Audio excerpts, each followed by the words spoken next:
नमस्कार दोस्तों, एक बार फिर स्वागत करते हैं हम अपने चैनल में जिसका नाम है देश दुनिया।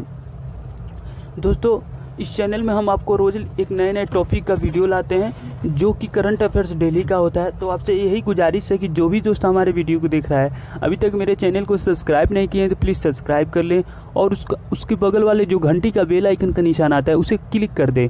और आप वीडियो इस तरह कर देंगे तो वीडियो आपको रोज़ अवेलेबल हो जाएगा आपके स्क्रीन पर, आप उसे टच करके देख सकते हैं मेरे वीडियो को। और मैं डेली वीडियो लाता हूँ, कभी कभी मिस हो जाता है क्योंकि कभी कभी कुछ काम रहता है मुझे, लेकिन मैं डेली लेकर आता हूँ क्योंकि यह इंपॉर्टेंट क्वेश्चन रहता है। प्रेजेंट टाइम के जो करंट अफेयर्स रहते हैं आने वाले एग्जाम में वही पूछेंगे, तो आप ध्यान लगा के इसे देखिए और पढ़िए और इस वीडियो को देखकर जरूर लाइक कर दीजिएगा मेरे दोस्त। तो चलते हैं वीडियो की ओर। तो आज का प्रश्न है, आज का क्वेश्चन देख लेते हैं। आज का क्वेश्चन है, हाल ही में एशियाई पैरा खेलों में अंतिम दिन भारत ने कितने स्वर्ण पदक जीते हैं? तो अभी अंतिम दिन एशियाई पैरा खेलों में भारत ने जीते हैं 2। इसका बी ऑप्शन मैंने ट्रिक लगा दिया ऑलरेडी, इसका बी ऑप्शन सही हो जाएगा। अब ये 2 गोल्ड मेडल कौन कौन जीते हैं? तो ये 2 गोल्ड मेडल जीते हैं, पहले हैं भले खिलाड़ी का नाम है प्रमोद भगत और दूसरे खिलाड़ी का नाम है तरुण। ये दोनों ने 2 गोल्ड अंतिम दिन जीते हैं एशियाई पैरा खेल में। तो इंडिया के टोटल कितने एशियाई पैरा खेल में इंडिया के टोटल कितने पदक जीते गए हैं? तो 72 पदक जीते गए हैं मेडल, और उसमें से 15 गोल्ड मेडल है, ठीक है, और अदर मेडल है। तो अच्छा, ये एशियाई पैरा खेल हुआ क्या है, कहाँ है? तो आपसे पूछा जाए एशियाई पैरा खेल हुआ कहाँ है, तो ये हुआ है इंडोनेशिया की कैपिटल जकार्ता में। तो याद रखिएगा इस क्वेश्चन के बारे में इतना जरूर। चलते हैं अगले क्वेश्चन की ओर। अगला क्वेश्चन देखिए, अगला क्वेश्चन है, हाल ही में सुल्तान जोहर कप जूनियर हॉकी टूर्नामेंट में भारत को किस देश ने हराया है? तो अभी भी सुल्तान जोहर कप जूनियर हॉकी टूर्नामेंट में भारत को हराया है, इसका सी ऑप्शन सही हो जाएगा। ब्रिटेन ने हराया है भारत को। तो हुआ ये सुल्तान जोहर जूनियर हॉकी कप हुआ कहाँ है? तो ये हुआ है मलेशिया में। तो मलेशिया की बात आई है तो मलेशिया के बारे में कुछ जानते हैं। मलेशिया का कैपिटल है कोलालमपुर और करेंसी है मलेशिया की मलेशियाई रिंगट। तो इतना याद रखिएगा मलेशिया के बारे में। चलते हैं नेक्स्ट क्वेश्चन की ओर। नेक्स्ट क्वेश्चन देखिए दोस्तों,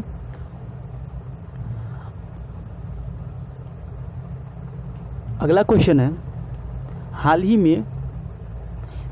में किसने न्यायालय की कार्रवाई को हिंदी तथा क्षेत्रीय भाषाओं में करने की अपील की है? तो अभी यह क्षेत्रीय और हिंदी भाषा में न्यायालय की कार्रवाई को करने की अपील की है हमारे देश के उपराष्ट्रपति एम वेंकैया नायडू। तो इसका बी ऑप्शन सही हो जाएगा, मैंने ट्रिक लगा दिया है ऑलरेडी, इसका बी ऑप्शन सही हो जाएगा।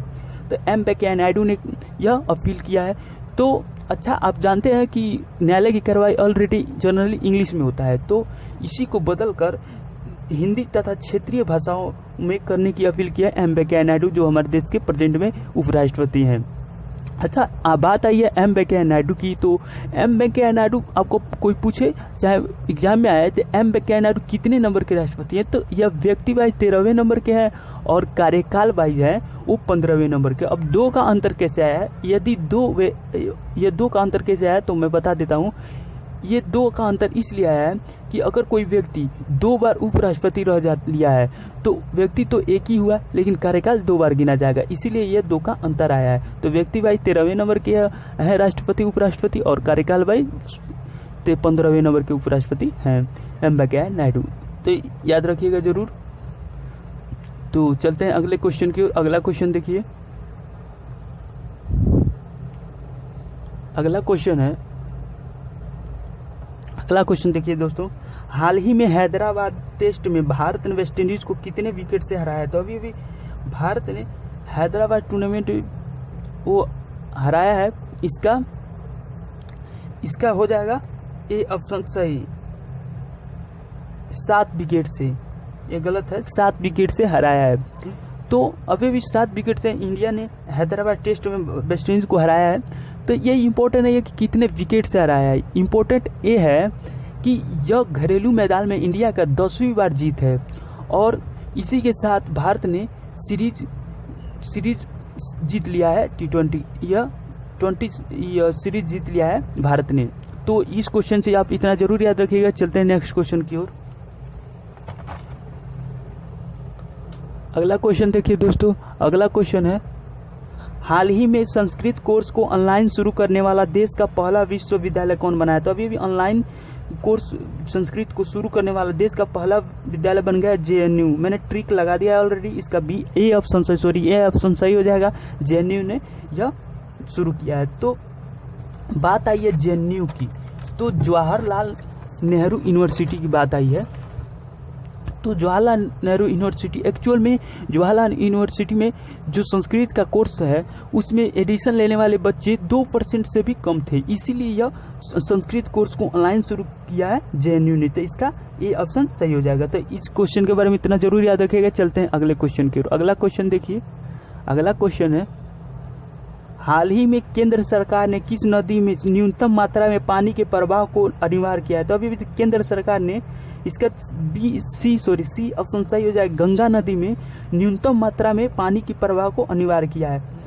होता क्या है अब अच्छा, इसका मतलब क्या है न्यूनतम मात्रा में पानी का प्रवाह? तो होता क्या है कि जो ठंडी का मौसम आता है जाड़े का, उसमें पानी न्यूनतम रहता है, और जब गर्मी आता है उसमें तो उसमें बाढ़ आ जाता है। तो इसीलिए इस पानी को ना ठंडी या गर्मी कोई भी मौसम रहे, इसमें न्यूनतम पानी रहना चाहिए, यह अनिवार्य किया है केंद्र सरकार ने। तो इस क्वेश्चन के बारे में इतना जरूर याद रखिएगा। चलते हैं नेक्स्ट क्वेश्चन की। अगला क्वेश्चन देखिए दोस्तों, अगला क्वेश्चन है, हाल ही में वोडाफोन ने महिला सुरक्षा के लिए कौन सी पहल शुरू की है? तो अभी वोडाफोन ने महिला सुरक्षा के लिए शुरू किया है सखी।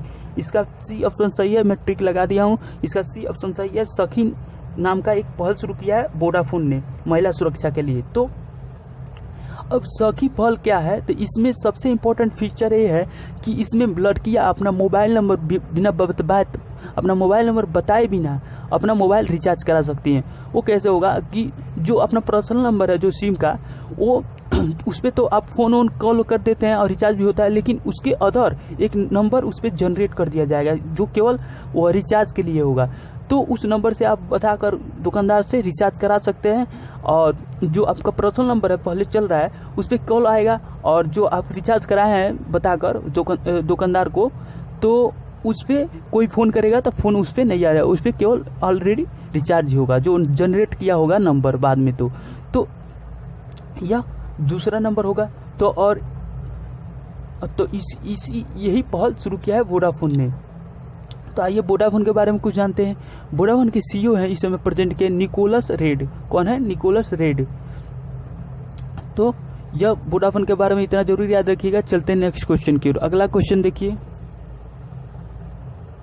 अगला क्वेश्चन है, हाल ही में संयुक्त राष्ट्र खाद्य और कृषि संगठन का स्वर्ण पदक किसने जीता है? तो अभी भी संयुक्त राष्ट्र खाद्य और कृषि पदक का स्वर्ण पदक जीता है सिक्किम। इसका बी ऑप्शन सही हो जाएगा, मैंने ट्रिक लगा दिया है, इसका बी ऑप्शन सही हो जाएगा। आप जानते हैं कि सिक्किम इंडिया का पहला राज्य बन गया है जो पूरी तरह से जैविक खेती करता है। जैविक खेती का मतलब है कि ना खाद नहीं डालता है, केमिकल युक्त जो भी पदार्थ है उसमें जो बढ़ाने के लिए, घास जलाने के लिए, ये सब बहुत आते हैं, वो केमिकल पदार्थ वो नहीं डालता है। और जैविक खेती जैसे पानी हुआ, मिट्टी से मतलब रिलेटेड जो भी है खाद पानी, जो जैविक खेती है वो करता है वो।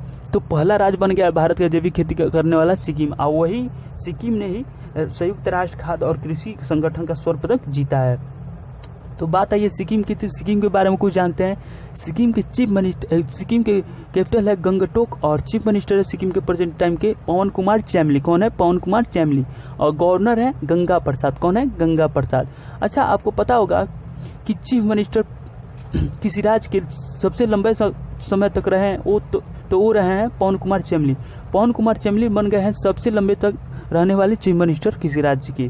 तो यह याद रखिएगा। इस क्वेश्चन के बारे में एक बार फिर कहना चाहता हूं दोस्तों कि मैं डेली मेहनत करके ये वीडियो बनाता हूं, तो आप इसे लाइक कर दीजिएगा वीडियो को, और सब्सक्राइब कर दीजिए मेरे चैनल को, अगर नहीं किए तो बगल वाले बेल को दबा दीजिएगा। तो फिर कल मिलूंगा दोस्तों नए वीडियो लेकर, और डेली का करंट अफेयर्स होगा आपके स्क्रीन पर आ जाएगा डेली करंट अफेयर्स, आप उसे सर्च करके देख सकते हैं। तो चलते हैं, बाय बाय विदा लेने के लिए, और चलते हैं दोस्तों, कल फिर मिलेंगे।